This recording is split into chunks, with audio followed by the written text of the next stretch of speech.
The NHL trade deadline is less than a week away. We've got a lot to talk about: who's moving, who's staying, and which teams are going to be the most active. We've got all that and a whole lot more coming up on the NHL Squad Show. You are talking puck with the NHL Squad Show. From the Oilers to the Stars, Golden Knights, and the Panthers, the Rangers, Avalanche, and yes, even the Maple Leafs. The Locked On Podcast Network brings together all its local experts to provide the scoops, breakdowns, and comprehensive looks at all the NHL, with plenty of trash talk to go with it. Don't miss the hard hits and glove-dropping hot takes on the Locked On NHL Squad Show. It's time to drop the puck. Gil Martin here, and welcome to the NHL Squad. Sit back, grab your favorite beverage, and join us as we get you ready for another wild week across the NHL. We are part of the Locked On Podcast Network, your team every day. I want to welcome our cast of hosts today: Eddie Garcia from Locked On LA Kings, Tom Callahan from Locked On Utah Hockey Club, and I want to welcome to the squad for the first time Kyle Kjer, the new host of Locked On Anaheim Ducks. And gentlemen, we are just a few days away from the NHL trade deadline. Let's talk about some of the deals that went down over last weekend. Let's start with Gustav Nyquist, now being a member of the Minnesota Wild. Your thoughts on that trade? How much does it help Minnesota? Well, been there, done that, right? For the Wild. Eddie. Yeah, been there, done that for the Wild. This is his, I believe, his second stint joining Minnesota before the deadline to help him out in a playoff run. So veteran guy, they know him. Apparently they like him. So can help obviously with your, maybe your top six there, being a veteran guy. But again, they familiar with him, having done it before. So I'm sure that helped Bill Guerin to make that move and bring him in. And does this signify more now for Nashville? I mean, we've kind of been talking about it all year. The season has not gone the way a lot of us thought it was going to be for the Predators. And so is this just the first trickle and opening up the faucet for them to make some more moves? We'll see.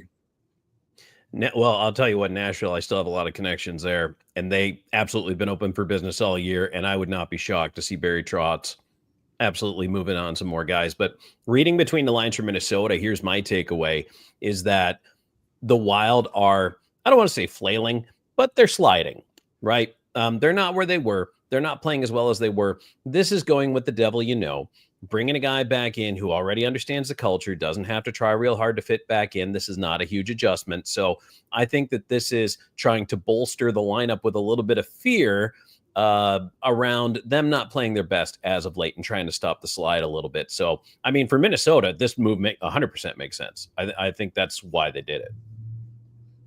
Absolutely. I think they need a little bit of that veteran experience. They, like you said, they've been sliding. Minnesota's that weird kind of not really talked about location. And this is something that can help. Kirill Kaprizov can only do so much every season. So they need someone like this that can bring in that Wild mentality and establish themselves in hopefully a long playoff run. Do you think the deal was fair as far as what Nashville got back? I mean, yeah, I would say so. He's an older player. I don't know what his value was around the league. I'm sure there were some other teams that would have been interested in him. But again, Minnesota, knowing him, as Tom was mentioning, made that a little bit more attractive. I think it's fair. I don't think Nashville's going to get a ton right now because teams know where they are. You know what I mean? So that's up to Barry Trotz to try to do his best to get the best return he can. But when you're such a blatant seller, teams kind of want to take advantage of you. And yet there aren't a lot of teams because especially in the East, it's so bunched up. There's so many teams still in contention. It so far, most analysts believe it's been a seller's market because of scarcity. Yeah, I don't think there's any question. There's more buyers than sellers at this point. With so many teams still being in the mix in the East. It is interesting to see, though. Oh, There's interesting to see that there are dogs in the room right now, apparently. So let's defer to this for a second. Well, that'll happen. That'll happen. Talking about sellers. So obviously 3 out of the 4 of us are in the West. It's easy for us to keep an eye on those teams. Chicago is selling. We know that. St. Louis is a cautious seller right now, but they're in the same place Utah is, which is the team I'm covering, in that they want to be opportunistic. They're not out of the wild card race, but they also have a longer term plan and are building a little bit more down the future. So they want to be opportunistic. Nashville's been open for business. Here's the interesting one in the East, though, guys. Gil, I'm interested to hear what you think. If you listen to what's coming out of Boston this past week, do they not sound like they're positioning themselves as a seller here at the deadline? They're kind of saying, well, we're looking ahead. We're thinking about the draft. That seller talk to me, and that is shocking. Yeah, it does sound like they are looking to sell. I mean, the thing in the East is that there are like 7 teams going for 2 spots. And so even if your team plays, 667 hockey points wise the rest of the way, there's no guarantee of you getting into the playoffs because it is just so crowded.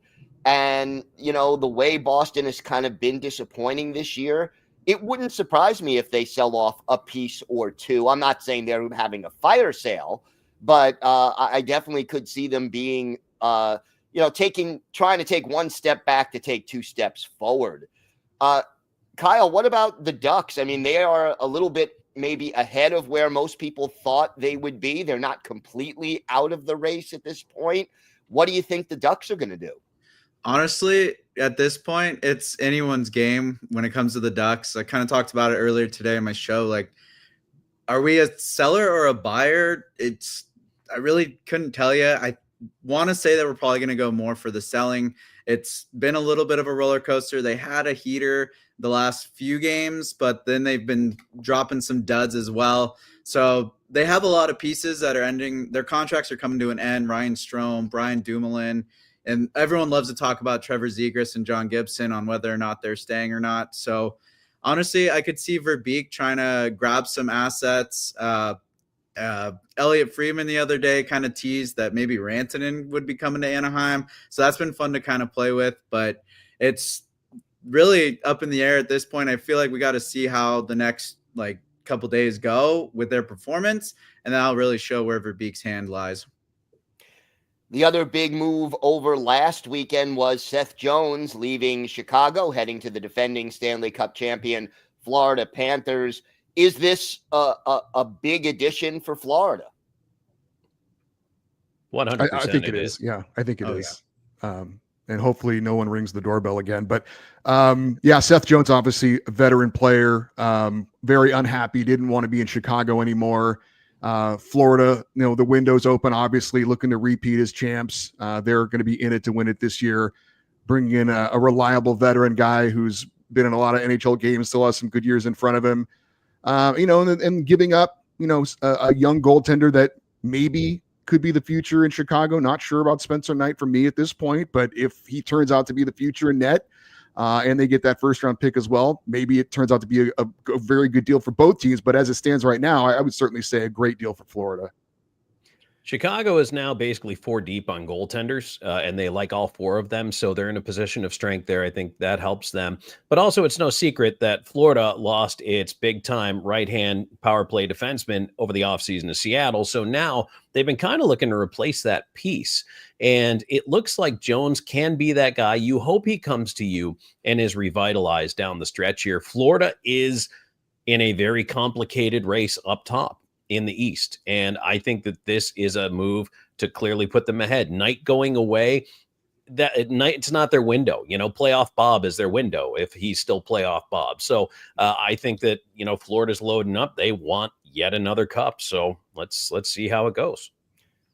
It's also interesting that they're putting Tkachuk on IR right now, kind of doing the old Vegas move, as we said. It'll be kind of intriguing to see if Seth Jones can really bolster up the blue line. And then when playoffs come, if Tkachuk comes back, they could be a deep run team again this year. It's a little scary. Do you think the move from a struggling team like Chicago to a cup contender like Florida will revitalize Jones? I mean, I think it will, and certainly it's what he asked for. I mean, this is exactly what he wanted. He was sick of losing in Chicago. He saw that things weren't going to change likely anytime soon.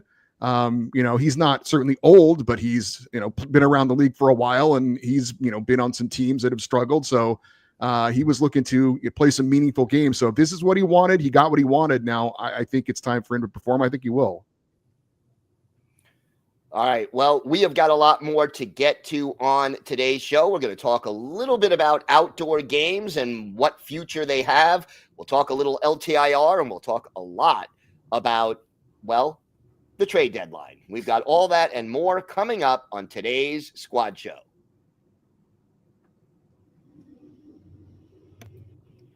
Today's episode is brought to you by FanDuel. When the game tips off, the NBA action is just getting started, and there's no better place to get in on it than FanDuel, America's #1 sportsbook.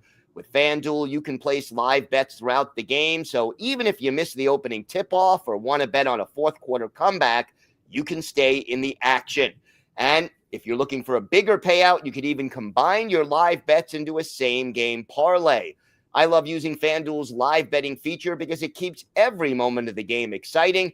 Whether I'm backing my team for a late game rally or picking a player to hit a clutch three, I never feel like I missed my chance. Plus, the app is easy to use, and when you win, you get paid instantly. Right now, new FanDuel customers can get $150 in bonus bets if your first $5 bet wins. Just visit FanDuel.com to join today. That's FanDuel.com for your shot at $150 in bonus bets. Make every moment more with FanDuel, the official sports betting partner of the NBA. So, gentlemen, Kyle, you alluded to the LTIR situation, the way the Florida Panthers did it. We know the Vegas Golden Knights have a history of stashing players on LTIR, bringing new players in, and then activating everybody in time for the playoffs. The Tampa Bay Lightning have done it in the past and won Stanley Cups. Is this a rule that the NHL needs to address as far as either putting some limits on the rosters and the cap value in the playoffs, or just sort of trying to prevent teams from using this loophole in the future? I mean, I think it's kind of interesting when it comes to injuries in the NHL compared to other sports where they really get down onto what the players' injuries are, and you get basically an entire X-ray list of what's happening to the player. Whereas with hockey, it's like lower body injury, upper body injury. It's very vague, and I know the GMs wanted it that way, and the Players Association kind of negotiated that as well. So I don't know if they need to make some kind of way that the NHLPA or some GMs can verify like this is an actual LTIR injury and that's why they need to be there. Other than that, I don't think it needs to be a rule change at this time, because only a few teams have been using it, and the players, as far as we know, were legitimately injured, and it just happened to be that their recovery time ended at the playoffs. But should there be a cap of some kind for the playoffs? You go through the whole regular season, there's a limit on your salary cap. Should that also be extended to the playoffs? Well, here's why it's not. The players aren't paid in the playoffs. They're only paid for the regular season. So I'm going to roll a grenade in the room right now and tell you why this is never going away. So number one, fans may not even know that, by the way. Yeah. Players are only paid to the end of the regular season. They get 26 paychecks and they're done. Then you're playing for playoff share, which comes out of the Players Association. So the further you get, the more money you make. So that said, here's why this is never going away. Because the only people who complain about it are the media and the fans. You know who loves it? The teams and the players. The Players Association loves it because guys get paid more money and they continue to get paid. The teams love it because they can stash their cap problems on LTIR. They both love the situation. It's never going away. Yeah, that makes a ton of sense. I think there should be a rule change. I don't like that this loophole is something that teams can take advantage of. However, there seems like there's no movement whatsoever for any of the general managers to even suggest that there should be a change. So I don't think it's going to change anytime soon. And I will say that since it is something that is an option for teams to use, I think if my team was in a position to use this, I would be upset if they didn't. So even though I don't like the rule necessarily in general, I don't begrudge the Florida Panthers or the Vegas Golden Knights or the Tampa Bay Lightning or any other team that takes advantage of this. It's within the rules. Any team can do it if they want to. So it makes a ton of sense. I think the most amusing thing, though, about the Matthew Tkachuk situation was apparently they didn't inform Paul Maurice about this when he told the media that Matthew Tkachuk wasn't out long-term. He used the term near-term.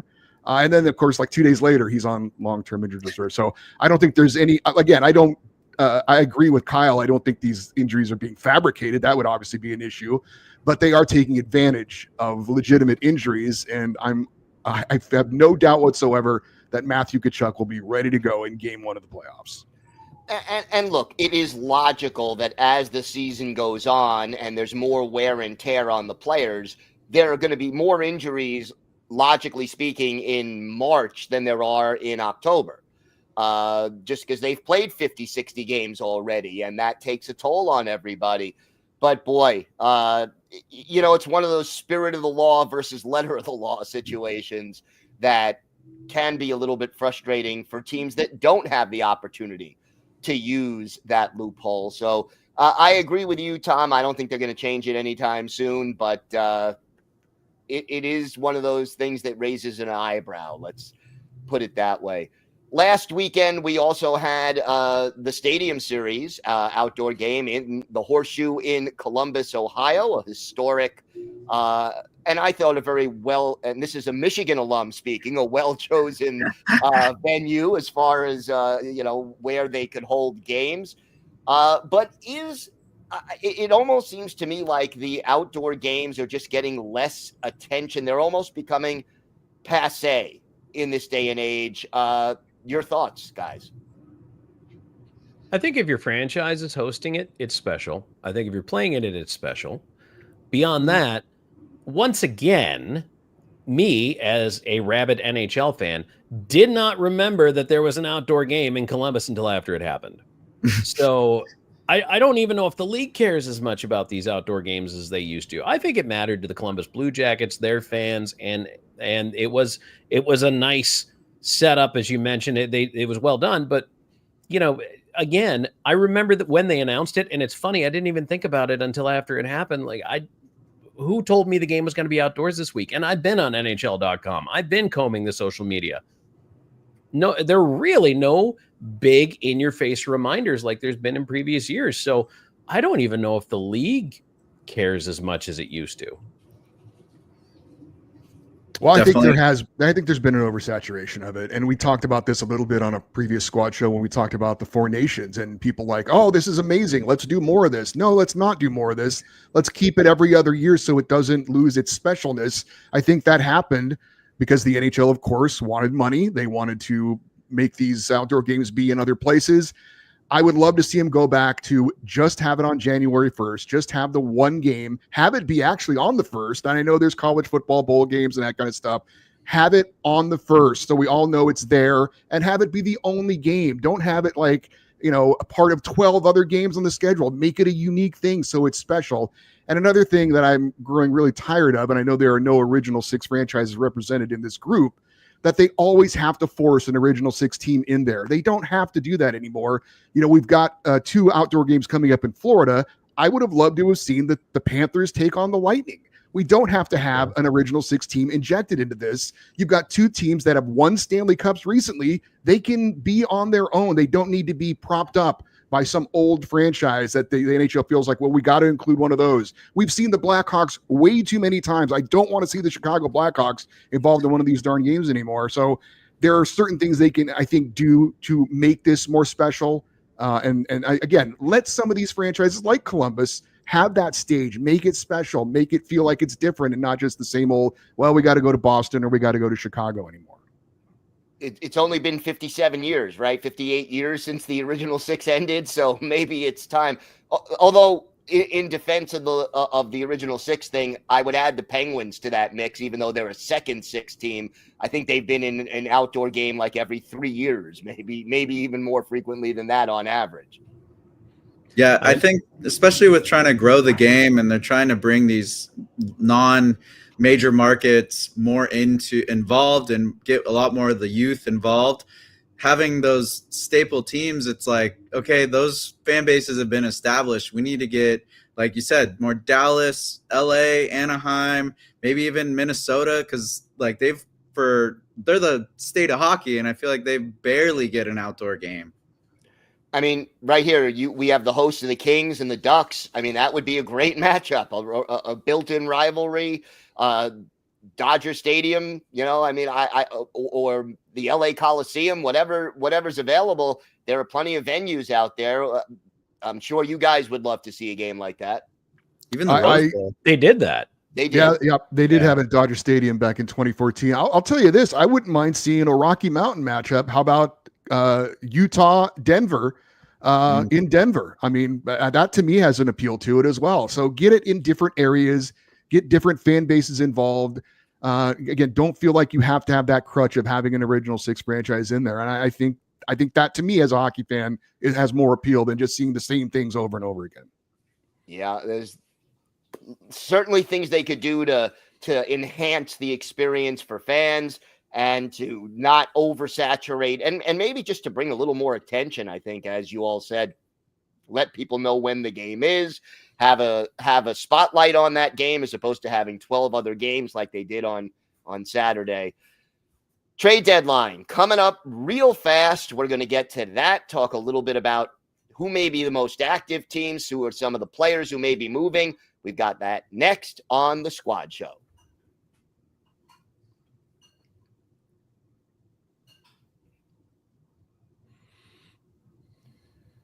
So we had a little flurry of activity before Four Nations. We had a little flurry this past weekend.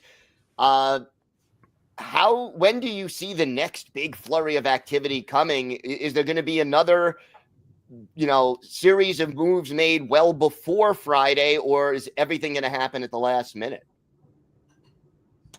I do wonder about the Mikko Rantanen domino falling and how that affects things, the uncertainty around him. Is he going to resign? Is he going to test free agency? They've made the offer. What does Carolina do? Do they say, well, they're not going to get return for him from some other team. So do they just say, let's just go with it for him this year and hopefully it works out? It's such a tough situation. I feel bad for the Hurricanes. I thought, the move that they made to get him certainly was a bold move, and you thought, wow, and nobody saw that coming. And they're desperate to have a superstar player to kind of build around. I know they've got some good talent there, but not a real true, alpha there. And they feel like they've got him, and now he doesn't seem interested in staying there. He wants to apparently test the market and see what else is out there. Maybe he's not a fit in their system. He certainly hasn't been a difference maker so far. So I just wonder if they're the teams that are out there lurking saying, could we have a shot at this guy? Do we have to wait and see exactly how this pans out? Does Carolina have a set time where they say, maybe we have to flip him? Maybe we have to get something in return rather than let him walk and trying to go. So I think that domino, when that falls, maybe that kind of sets the tone for the rest of it. Eddie, I agree with you because I had 3 key dominoes, one at each position. One's already moved. Jones to Florida. Now the defense market will open up. And then Rantanen, everybody's waiting to see what's going to happen to him. And I'm not talking about like third, fourth line players. I mean the premier players that are available at the deadline for forwards. We're waiting on Rantanen. And then goaltenders, actually, Kyle, great that you're here because I think it's all waiting on John Gibson and whether or not Edmonton is going to get him. Yeah, he's been like, for the last couple of years, it's always been, is Gibson leaving? Is Gibson leaving? Some of the fans think that he doesn't want to be here, but I've heard that he loves it in Orange County and with Anaheim. But the way I looked at it, he hit the 500 game mark. He's the most tenured Anaheim goalie we've had. I think it's his time to leave. I think this is it's almost an insult to the NHL and hockey in general to have this type of goaltender who throughout his career has a 910 save percentage. and he's just sitting on this Anaheim squad. He hasn't seen the playoffs since like 2013 or something. It's been crazy since he's just been sitting here backstopping, seeing about 30 to 40 shots a game. To put him on a squad like Edmonton, or even I was thinking even Toronto, maybe they need, they're always hunting for a goaltender, as someone that can bring that kind of presence to their playoff run would be huge. And for people who don't know, and I hate to admit this as a Kings fan, I mean, the Ducks have a guy, Lucas Dostal, who certainly appears to be a phenomenal goaltender, up-and-coming guy that can really anchor their net for a long time. So they've got that obviously waiting in the wings as well, and appear to be ready to take over that job for next season. Definitely. He seems like such a staple too. When he's in net, it seems like the players kind of play a little bit more aggressive and up front because he is that younger goaltender. So I think Gibson's time has come to an end here in Anaheim. I'll believe that when I see it, because, no offense to the Ducks or any Ducks fans out there, but it's been like 3 years that we've been hearing rumors about Gibson and Zegras, and they never move. Mm-hmm. Not that that's a bad thing, but they never move. With Verbeek, it's hard. I think he was raised by the Yzerman plan. He knows how to keep a tight lip and to be kind of just a stern guy. And it's literally tomorrow he could shotgun the whole team or be a buyer. It's really hard to tell with him what he expects. And the Boo Birds out here, they more want the coach to go than the players. So that we have a lot of attachment to our players out here. Even letting Cam Fowler go was a big one. So we'll see how it turns out. But I really think that of all the pieces that will move, Gibson is the one that will be out of here. Well, you mentioned Steve Yzerman. Detroit might need a goaltender. There's certainly a relationship there between Verbeek and Yzerman, so maybe that's a connection as well. Definitely. Yeah, I think that Husso deal's what cleared the tracks for them to move Gibson, because they'll just bring Husso up to back up Dostal, and there you go. Mm-hmm. Yeah. What about the log jam in the East? Some of those teams will probably be buyers. Some of those teams will probably be sellers. But how do you think that logjam in the standings is going to affect the deadline? I mean, it could certainly make it go right down to the wire. I'm the Rangers, we've talked about them a lot on the squad shows. And they did make a move this week as well, but certainly not a big move. But you still wonder with them, they're just holding on. And at some point, are they going to, like we talked about Boston earlier, decide that this isn't the year and to cut our losses? So I don't know. It could really go down to the next couple of games where teams like that are deciding whether they're going to be buyers or sellers or not. And then you have teams that are in different situations, like the Rangers and the Bruins. They've made the playoffs plenty in the last 5-10 years. What about teams like Ottawa and Detroit, who have missed the playoffs for so long, and their fans and maybe even the jobs of the coaches and the GMs are on the line if they don't make the playoffs? Add Columbus to that list. They're having a surprise year. Not that, Columbus surprising, good for them, but that's a team I lump into that category of teams that are going to look to add and try to do so. But here's the thing is, how much can you really give up if you're those teams? I would argue not a lot. Your draft pick, if you're giving up a first rounder, is probably going to be a mid-first round. So that's something to think about. But as far as if you think your team is good and it's building and it's on the up, you certainly don't want to give away a key piece. And I don't know that those teams are saying to themselves, looking in the mirror, man, do we really have what it takes to win 16 games and hoist the Stanley Cup? I know you get in, you can win. I know we all survive on that theory, but I just don't know if those teams are there just yet. So I think they have to be cautiously optimistic and very careful about how they approach it. A team that I think that should be very careful this trade deadline is Buffalo, because look at the pieces that they've lost. And every year it's Buffalo's going to do it this year. They're going to be great. And then it just teeters off. And you got Tage Thompson, you've got Krebs, you got all these guys that are really good assets that could be phenomenal on another team. But if Buffalo lets them go and all of a sudden you got the next Jack Eichel in Carolina or New York or wherever he ends up, they just are going to watch all these players that they home grew and then lost. Dylan Cousins, Bowen Byram, Owen Power. I'm from Buffalo. I understand this pain. Okay. This is exactly what the Sabres have gone through the last couple of years. And the scuttlebutt around the league is, and we even heard it said publicly, that guys don't necessarily want to go there because they have this losing culture. Nothing appears like it's changing. So then what do? You get desperate. You give up on guys early, which a lot of teams do. I think a lot of teams give up on development too early. But man, don't throw the baby out with the bathwater. And I think that a lot of these teams are, and sometimes as a GM, you want to look like you're doing something maybe to save your job. But Buffalo is a special case of bad.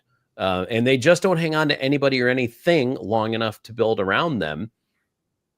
And what good does bringing assets in, throwing them right back out to you? So I agree with you. They really do need to tread carefully. And even guys who they do bring in that want to be there, like Alex Tuck, who's from the area. And there was a lot of hoopla about, hey, this is a guy who really wants to be here. And now you hear his name being brought up. I know he would be a great fit in LA, but I think a lot of other teams are certainly interested in him as well. So even when they do get someone from outside to come in as a free agent and someone who has ties there, and you think this is a perfect fit, now there's talk of him maybe being on the leaving town as well. So it's a tough situation there. It is a tough situation. Winning breeds winning, and losing breeds losing. And it really does become a problem when you haven't won in so long to get, players to come and to have them be enthusiastic and maybe even to play to their potential. Well, it's going to be a very interesting week. And the trade deadline, as we said, Friday at 3:00 Eastern time. So we're all looking forward to that. I want to thank Eddie Garcia of Locked On LA Kings, Kyle Kjer of Locked On Anaheim Ducks, and Tom Callahan of Locked On Utah Hockey Club for joining me today. I'm Gil Martin. I want to thank everybody for joining us here on the NHL Squad. Have a great week, everyone. We'll be back next week.